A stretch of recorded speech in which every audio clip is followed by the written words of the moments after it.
Hi guys, welcome to Metal and Rock Zone. Today I want to do a short one. I just want to talk about a festival that I went to in the weekend. It's called Basinfire Festival. It's held here in the Czech Republic in a place called Spaleni Porsici. My Czech is really bad, but that's close to a town called Pilsen. And Pilsen is the place where they brew the Pilsner Urquell beer. And I actually saw that some of the bands that played in the festival made a stop in Pilsen to have a beer straight from the source. So I want to talk about how the festival was, how the kind of the whole thing is, and what were the biggest surprises, what was the best bands, and what went wrong. Before we start our social media, at Metal and Rock Zone, Twitter, Facebook, Instagram, TikTok, where you can see short videos, pictures, and different kind of information that we share here on YouTube, and hit that like button, guys. That helps with the algorithm on this here, down there, wherever it is. Anyway, so this festival started in 2003, so it's a 20 years old festival in this town, Spaleni Porsici, or it's kind of a village, and it's just like a green field. Probably has been used for feeding cows in the past, and there is a campground. There is one stage. There are catering and all that stuff. You have beer tents, you can buy t-shirts, jewelry and all the kind of the usual metal stuff that you say. And then last year I went there for the first time. Then they actually had two stages. This year they had just had one stage, and I was a little bit skeptical on that when I came, but more on that later.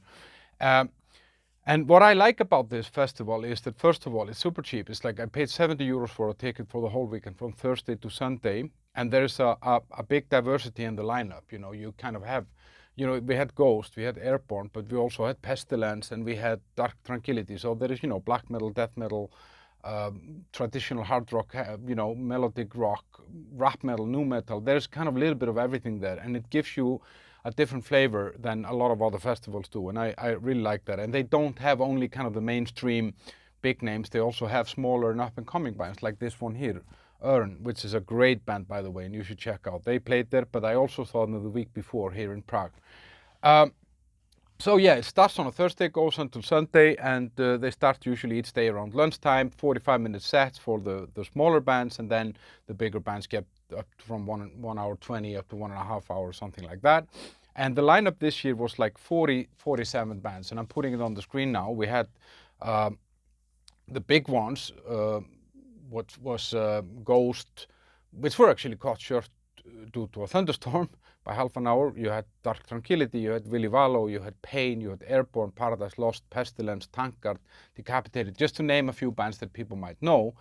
And me personally, I was most excited about seeing Paradise Lost, Dark Tranquility, Örn, and Spirit World, which is a cool kind of death metal band out of Las Vegas that I had actually covered in a previous episode where I was kind of discovering new bands. And I found out that they were playing there, and I was super excited about that. So this festival has like a super nice atmosphere. They encourage families to come, so there's a lot of kids, and you can see the kids, like headbanging on the shoulders of their parents. There's a lot of teenagers.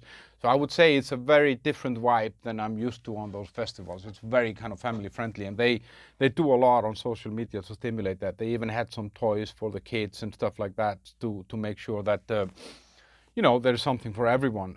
There are nice food options, everything from vegan, vegetarian to meat lovers. There was nice coffee, and there are cocktail bars, beer tents, all this stuff. And there's no trouble. No one is getting into any trouble. There's no fights, nothing like that. I mean, obviously some people maybe have a little bit too much to drink, but it was good. And it's probably around, I think, 3,000 people, but I might be very wrong. I mean, I have a really bad eye for this, especially when it's kind of a big outdoor area, but I can imagine that it was probably like 3,000 people there. This year, as I said, it was just one stage, and as I said, the first impression I had, because last year it was two stages, so you kind of just went between stages, and they were sound checking on one while they were finishing on the other one. But this year there was like a 25 to 45-minute break between sets, depending on who was coming on. I mean, for the bigger bands, they needed a longer time. But actually this was great because it kind of gave you always this kind of 25-minute breather. You went to pee, you went to have a beer, you went to have something to eat, or you went to check the stores or something like that. So it wasn't as intensive somehow as it had been last year. So the break kind of was welcoming. I saw bands there that I didn't really know about and didn't expect to see. I mean, I knew about the bands, but I didn't know their music very well. I had listened to some of it on Spotify and was, to be very frank, with some of it, I wasn't very impressed. But it actually turned out different to be live. And the sound quality there was exceptional. I haven't heard this kind of sound quality on a lot of festivals. They really got it right. And the surprising bands that I saw, for example, was Clawfinger. That's kind of a rap nu metal from Sweden, and they were super energetic, and they were, you know, the bass player was stage diving off the stage, as you can see, and they really, really loved being there, and the crowd loved it. It was super fun. I mean, it's not something I might put on at home, but it was fun to watch.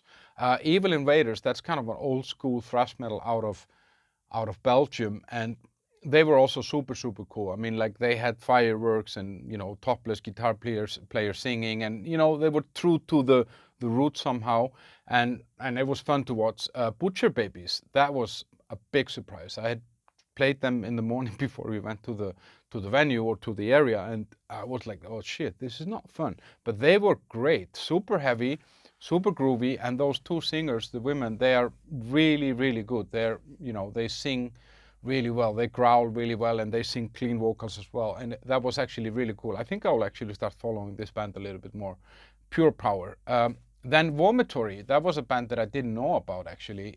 That's kind of a brutal death metal out of Sweden. I would kind of say kind of about corpse style or something like that, and I had never really heard about this band, and they kind of came on randomly on some playlist, and they played during the daytime on Sunday, and they were really good. It was really, but that's the thing with the Swedish stuff. It's always, you have a feeling that they don't go on stage unless they have kind of perfected whatever they're doing. So that was a nice one. So those four, Clawfinger, Evil Invaders, Butcher's Babies, and Vomitory, was something that I discovered kind of in this festival. The best bands though were Airbourne. I didn't have any expectations. I had seen Airbourne many years ago in Denmark. I don't really recall it. I don't know if I was drunk or there was something else. And they were opening for Iron Maiden last year in Prague, and I came when they played the last note of their final song. So I knew nothing. I knew it was kind of Australian hard rock AC/DC style, but Jesus Christ, this was fucking amazing. They're all over and they do everything. I mean, he opened a beer can on his head with banging it to his head. He poured drinks for the band, Jack and Coke, in the name of Lemmy from Motorhead.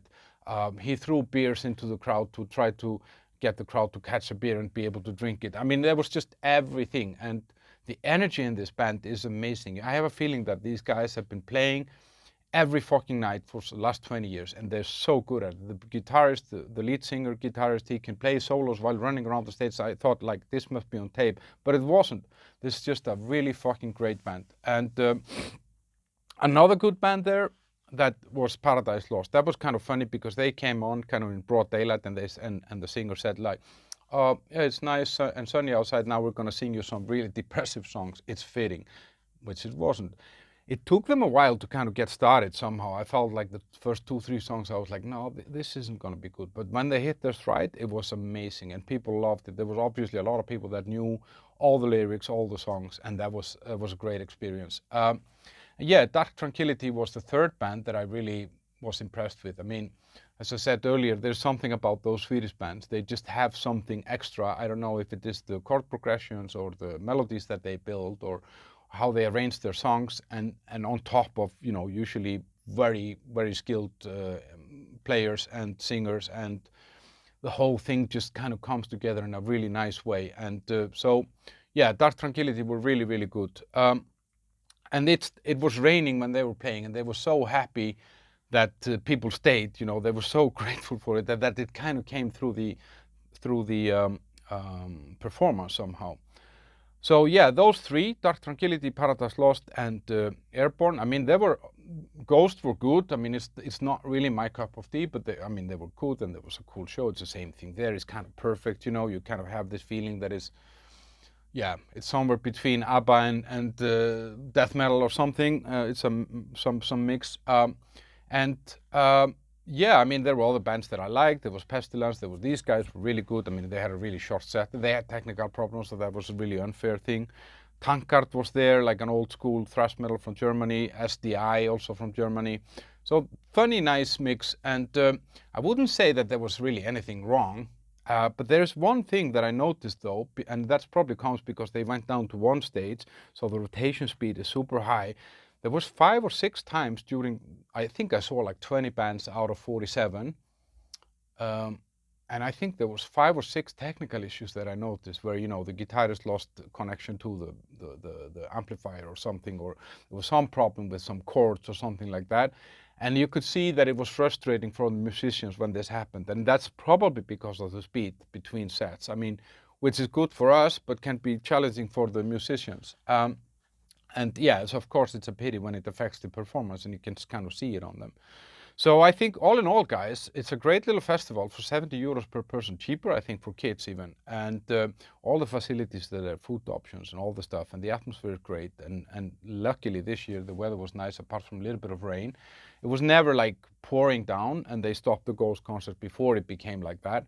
And yeah, family and teen friendly, and I'm definitely looking forward to next year. I'm curious if you've been to this festival or if you plan to go, let me know. And the next festival that I'm going to is going to be the Brutal Assault Festival that's also here in the Czech Republic. That's like a 1.5 hour from Prague or something like that.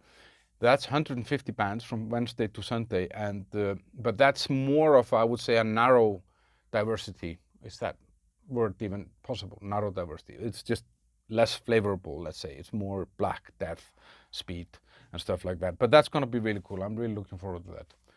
Guys, write me what you think. Over and out. Have a great day. Bye-bye.